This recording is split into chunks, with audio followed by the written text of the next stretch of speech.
All right, we're about ready to weld. Now we've cleaned both of these tubes.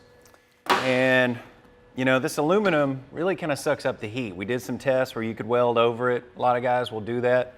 But I feel like my weld's turning a lot better if it's clean.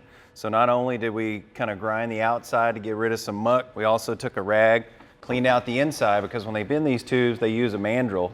So that mandrel runs through with grease, really gets kind of nasty stuff in there. So now we've got it set. I'm gonna go ahead and tack a couple. Now I did a couple of test pieces just to see how it was welding. I'm gonna go ahead and get a couple of tacks on. And now that we're ready to weld, I'll just kind of show you how to use a MIG in welding at home, which is what most guys are gonna end up using anyway.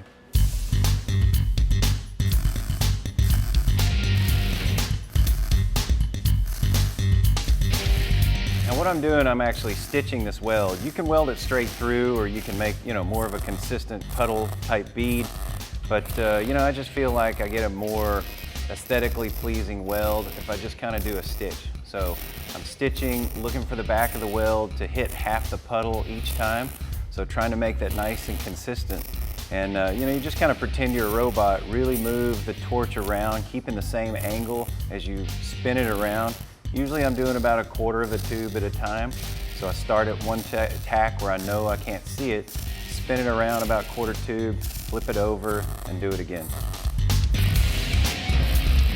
Cool. That's pretty good. I mean, for a MIG, you know, you're never going to make it look as good as a TIG, but you know, that's pretty sweet. So let's get this bolted back in the car and move on to the next piece.